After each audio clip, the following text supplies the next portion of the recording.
Coming up on the SBS On the Money podcast, an extended interview with the CEO of the Commonwealth Bank, Matt Comyn, who goes through his record results and his take on the economy. A productivity warning about real wages, and reporting season rolls on. All of that and plenty more coming up next.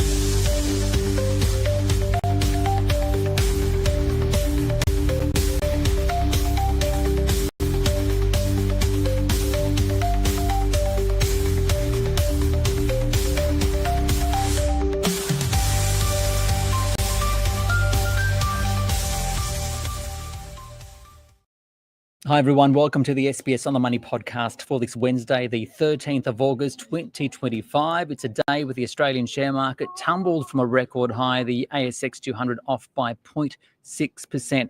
We'll have the details later on with Jun Bei Lui from TenCap, including what she's telling her clients. But first, profit reporting rolls on, and the Commonwealth Bank recorded a cash full-year profit of $10.25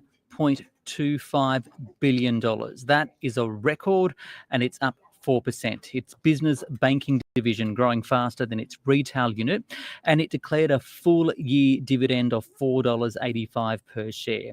So for more about the result and for his take on the economy, I spoke in detail with the CEO of the Commonwealth Bank, Matt Comyn. Matt, so a record $10.25 billion full-year cash profit. How do you explain the need for the bank to post these kinds of numbers to the general public, many of whom are doing it tough during a cost of living crisis? Well, great to be with you. I mean, first of all, what I think this result does show is that we're able to support our more than 16 million customers. We've been able to support both financial stability and economic growth, and the Commonwealth Bank is effectively leveraged to the underlying growth of the Australian economy. Every day, we help 400 households buy a new home. We've lent $115 million to businesses, and we've invested more than $900 million, as an example, over the course of the year into cyber, financial crime, fraud and scams. That growth has resulted in a profit that's grown by approximately 4%. Of course, 80% of those profits are then distributed via our dividends to more than 13 million Australians, either directly or indirectly. But still, $10.25 billion, that's a pretty huge number. Well, Ricardo, it's also just a function of the size. So as the economy grows, the Commonwealth Bank's balance sheet grows because we have to extend our to allocate capital to sectors of the economy. We have a $1.3 trillion balance sheet, which I accept is also a very large number. Actually, the return on equity, which is the best measure of profitability as opposed to the size of the profits, actually reduced year on year. There's just a scale of the Commonwealth Bank, which means that the profit number is large. And I think that's just really important to put into the context of what we do every day to support both our customers and the economy. And we do that with absolute pride. But as the economy grows, the Commonwealth Bank hopefully will continue to grow alongside it. What about investors looking at the price and wondering, can the strongest bank in the sector really get any stronger? What's your message to them? Well, again, one of the things that we think about, we have to be thinking about, is the long term. And look, of course, we're very conscious of the millions of Australians who own our shares directly and indirectly. We're one of the most widely held stocks. There's always a lot of interest in our share price. From our perspective, the things that we should be and are focused on is making sure we're delivering a very good proposition for our customers, hopefully better than anyone else, running the business, in our strategic priorities over the long term. If we get all of those things right, that gives us the opportunity to be able to deliver a sustainable and reasonable rate of return to our shareholders and owners. And luckily, I'm not in the business of giving financial advice. We just try to deliver on what we say we're going to do and against the long-term strategy of the Commonwealth Bank, and shareholders make their own decisions about where they would like to invest their money. What's your because retailers like JB Hi-Fi and Nick Scali reported last week that numbers are improving and are up in July. Your own data released today showed that discretionary spending is up across all age groups and they're all saving more compared to this time last year. Plus, a big proportion of your owner-occupier borrowers are opting to not reduce their minimum monthly repayments. Yeah, look, I think there's a few things that you've mentioned there which are very important. I think, first of all, I'd say that we still hear directly from customers, and I know this is the case for many households, are still finding their pressures on their budgets to be challenging. That said, what our numbers show, and you indicated some other companies that are seeing similar trends, is that there has been a rebound across many cohorts of the economy. We're seeing that in the context of, inflation is now moderating and back into the target band. We're into an interest rate cutting cycle, which is of course good news for people with outstanding loans. We've had things like the tax cuts come through, so we've seen a rebound in disposable household income.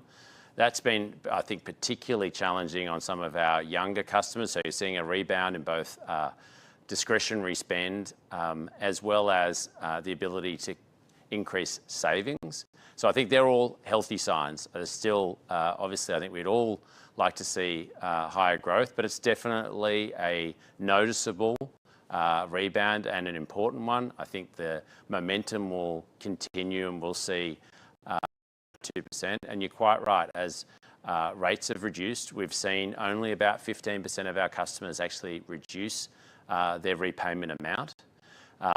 And so it's probably a little bit lower than we had otherwise anticipated, but it also gives you a good indication, and we see that more broadly, that customers are able to keep making their repayments. The number of customers that are requiring financial assistance actually down 19% over the course of the year. And so notwithstanding the pressures, I think we're through the worst of them. Some of the challenges in aggregate, I think the economy, many households, many businesses are starting to see better operating conditions, which I'm sure is a welcome relief to many. Now, what do you see as the biggest threat to the Australian economy? Because we've got geopolitical concerns threatening global growth, locally productivity really lagging, or are there other things? No, I think they're the main issues. I mean, Australia's had decades of high economic growth and productive and extended mining boom. We also had a lot of stimulus post-COVID. I think many of those are sort of coming to an end. Obviously, we've gone through a period of much higher inflation. Luckily, that's begun to moderate. That was a really significant risk.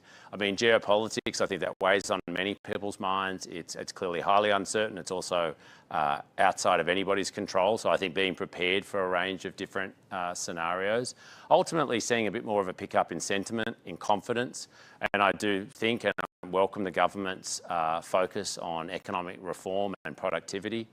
I think, certainly our view is we seek to constructively engage and provide some input on behalf of the more than 10 million personal customers that we serve and more than 1 million businesses. Reform is typically, very challenging. There's never a solution that is equally happy about, and some of these things do take time. But I think it's, it's a great conversation and discussion to be starting now to make sure that Australia continues to perform over the long term. We take advantage of some of the great assets that we've got in terms of, large natural resources, a very stable government, secure, and a wonderful place to live. I think everyone could agree with that. But just how hopeful are you of meaningful outcomes from the economic roundtables next week, and that it doesn't just become... Look, I'm very hopeful that there's a great opportunity. It's multiple days. There's a number of important topics that are on the agenda. As I said, we certainly seek to engage, very constructively. I don't. You've got to be realistic. These sorts of things can't be resolved over a 3-day period. From our perspective, at least, the view that we'd be taking is not the sorts of things that only could be done in a 3-year or electoral cycle. I think we need to be thinking over the next 9 or 10 years. And obviously, those reforms, as I said, can be challenging. They need to be, well designed. They also have to be, politically sort of practical. And I think there's a role for business and hopefully many to be trying to advocate for sensible, balanced reforms that are in the long-term interests. That's the CEO of the Commonwealth Bank there, Matt Comyn, and later in the podcast we'll return to that interview to get a clearer idea of where he thinks artificial intelligence will go and how the bank is using it. But for now, let's talk about wages, because we're being warned a pickup in productivity is needed to ensure real wages continues to rise. The ABS said today, while the wage price index remained at an annual rate of 3.4% in the June quarter, it comes as inflation continues to ease. So the difference between the wage price index and inflation represents a 1.3% increase in real wages. To tell us more, I spoke with David Rumbens, partner at Deloitte Access Economics. David, first of all, what does today's wages data say about the labour market and the economy? Look, it's a reasonable outcome in terms of quarterly wage growth of 0.8%. Overall, though, we're in a bit of a flatter patch for the labour market. We've seen over the past 2 months the ABS suggesting there's been no overall jobs growth. We're seeing wage outcomes, while reasonable, are not as high as we were seeing a year or two ago. So the stronger labour market, where we're having a lot of skill shortages, is probably now a bit behind us. We're in now probably a steadier pace and indeed, effectively a flatter patch over the past couple of months. What's the outlook for jobs growth and the implication for the economy then? So the outlook for jobs growth is still solid going forward. We're expecting, we've seen over the past year that jobs growth is at about 2%. Now that's down on what we've seen previously, but it's still a pretty good run rate. Although it's not enough to stop the unemployment rate from going up. So we've seen the unemployment rate drift up. It may drift up a little further. We're seeing some employers are cutting, we're seeing some redundancies across some sectors. So it's a flatter jobs market than we've seen for some time. In terms of the overall economic growth, again, we're seeing from broader GDP figures that it's pretty modest at the moment. What we've seen out of the wages data today is it does confirm that we do have some real wage growth coming through. So wage growth, 3.4%, is faster than underlying inflation, 2.7%. So that difference is going to be supportive of spending going forward. Market challenges ahead, though. How much of it has to do with job creation and how much that word that we're going to be hearing a lot of over the next week, productivity? Yeah, productivity has been a challenge for quite some time. And to make our wage growth sustainable, we do need a higher rate of productivity growth, and effectively that wage growth will end up going back into price growth and being self-defeating. So productivity is all important. Job creation is clearly important too, and the Reserve Bank is now starting to play a more active role there, stimulating the economy, as we saw yesterday. That is part of the avenue to get economic growth onto a faster footing over the next year. So, we expect that there'll be more from the Reserve Bank in the months to come to help stimulate the economy and to help stimulate jobs growth. Finally, what do you think the message is to job seekers or workers who are looking at the level of pay rises, right, in this environment and the way the labour market is tracking?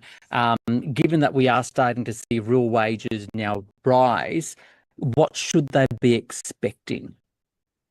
Growth of 3.4% over the past year. That's a pretty good benchmark long term. If we think that the Reserve Bank is aiming for price growth of 2.5%, and we do get productivity growth at the 0.7 to 1%, then that's about right. Ironically, we're now seeing wage growth when we're seeing real wage growth when the overall level. So when we were seeing faster rates of wage growth above 4%, we're actually seeing a real wage reduction because price growth was faster. Now prices have come down, wages have come down too, but we've got a gap. So a more modest ambition is actually more sustainable for the economy. That's David Rumbens there from Deloitte Access Economics. Let's take a look at the Australian share market now, which did fall today. The S&P ASX 200 off by 0.6% at 8,827. 6 of 11 sectors ended higher despite the decline in the 200. The best performing sectors, materials, followed by healthcare, but 2 sectors especially did quite poorly. Utilities by 2.9%, and financials down by 2.5%. If we take a look at the best and worst performers, AGL Energy, the worst performer today, down by 13.1%, followed by Beach Energy, 7.5% weaker. The Commonwealth Bank also took a bit of a tumble, off by 5.4%, but remember, it's up quite significantly over the past year. The best performer, Alcoa, up by 7%, followed by Qantas, which rose 5.6% today. For all her analysis of the day's market action, I spoke with Jun Bei Lui, portfolio manager at Jun Bei. The ASX is down today after hitting a record high yesterday. Why? Look, it's actually all about the banks. The CBA reported today, being the market index weight, a heavyweight, share price actually went down more than 4%. High index lower, and then it got investors start worrying about maybe the companies with valuation or issues, the expensive companies will have a bit of challenge to outperform in this market. I want to talk about CBA in a few moments, but a few more macro things. RBA cutting interest rates yesterday. What's the market? Yeah, look, the market is still looking for between 2 and 3 cuts so far for this year.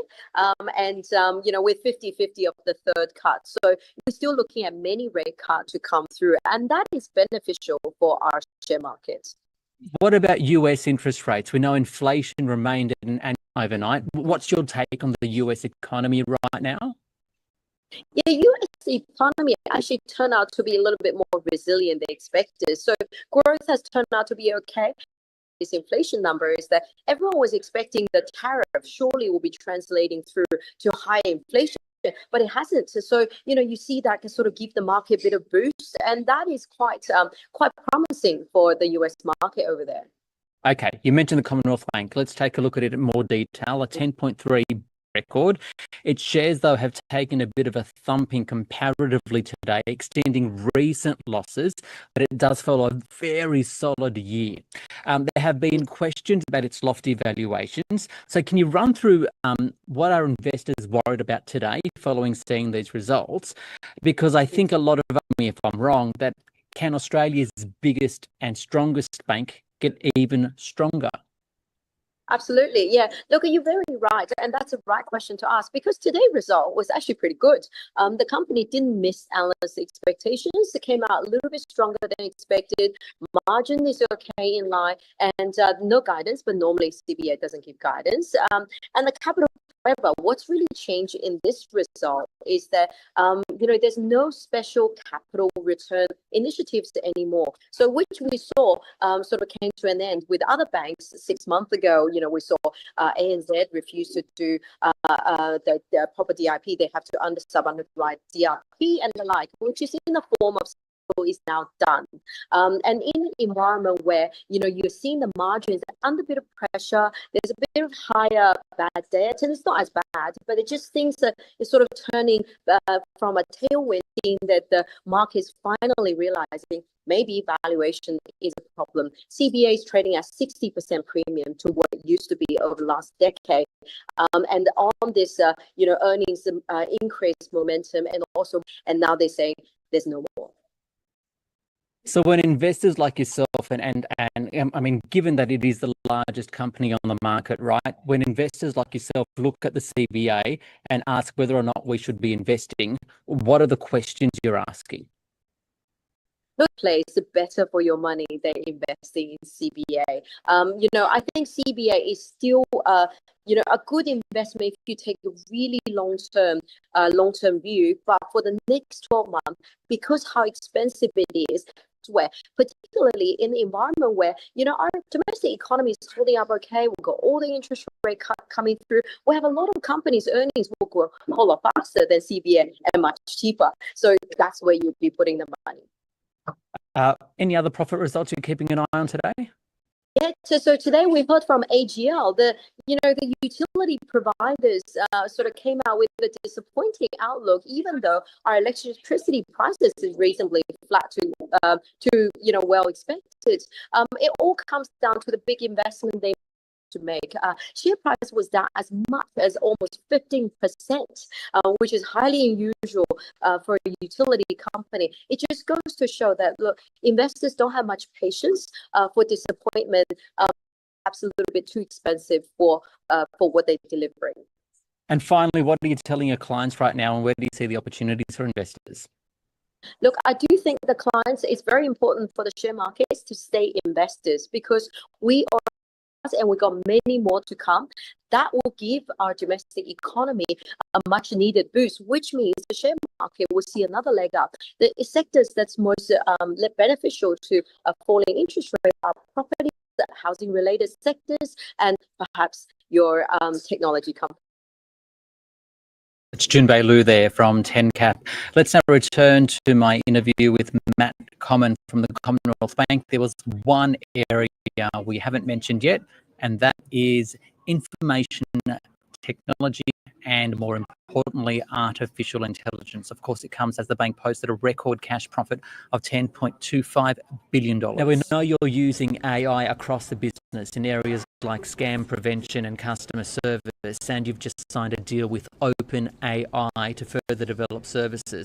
But what can you tell me about how generative AI will be used, customer will see, and how employees will use it? Yeah, so there's a number of partnerships that we have with some of the global leading firms. Anthropic is another. We're working very closely with them, particularly on software. We announced the partnership, a multi-year partnership with OpenAI. Look, I think there's a number of ways we're going to seek to work with them, both internally for our people, and I think it's important to be able to both support a better customer experience as well as build capability. I just think it's going to be another skill that we're all going to need to have, just proficiency, the use of these technologies. And then, I mean, you touched on it, where we're already using AI to support better, fraud and scams protection. Scams, as an example, we're down sort of 76% years ago, and so there's a lot of technology uses in those areas to protect our customers, to help keep both their information and, of course, their money safe. We're already using it now to support some of our relationship managers. We use it to detect, fraud and variety of documents. We just want to make the experience simpler, better. We're obviously, very conscious of using or making sure our customers know where we're using it. We're ultimately responsible for all of the decisions that we make, or any technology. And so from our perspective, we need to be investing, we need to learn effort into making sure the responsible and safe use of AI. And finally, what role do you think the bank plays to facilitate AI education? And while many CEOs that I speak to are optimistic about the opportunities for the workforce, jobs will go, and perhaps the new jobs won't be enough to make up the shortfall. Well, I think firstly, from a capability perspective, I think our role, as I said, is to build both proficiency and skills internally, both for our own staff in ways that supports the customers, to help some smaller businesses. We've got to try and think through how to best do that. I think with any technology and all of the technology cycles we've seen before, it's quite understandable for there to be some nervousness and about the uncertainty. It's obviously impossible to predict, prepared, and investing and getting to learn how to use AI is important. I mean, secondly, where there's growth and where Australia does well, and I think this is a really important overarching principle, we need to be very focused from a policy perspective on making sure any benefits that come from AI are for Australian, and so then I think, yes, there may be changes to work composition, but overall, where there's growth, there's new jobs. So I just think it's too early, and it's very difficult to protect. I think we have to engage and work very constructively, but as you said, be very aware of the risks and the uncertainty, and seek to put Australia in a position where we simply can't compete, because these sorts of technologies extend beyond all geographic boundaries. And so I think it's part of a really important and ongoing dialogue, but hopefully, all of our customers will start to see experience that they're delivering, and we've seen that over the last multiple decades with the internet and, digitization. And I think that will also occur. That's Matt Comyn there, the CEO of the Commonwealth Bank. And he wraps up the SBS On the Money podcast for this Wednesday. Tomorrow, we've got official jobs numbers from the ABS, hoping to bring you an interview to the CEO of Origin Energy. Do give this podcast a rating or a review on Spotify or Apple Podcasts if you enjoy it. This SBS On the Money podcast is provided for informational purposes only and should not be understood as constituting advice or a recommendation. It is not personal advice and it does not consider your personal circumstances or objectives. You should contact a licensed professional before making any financial decision.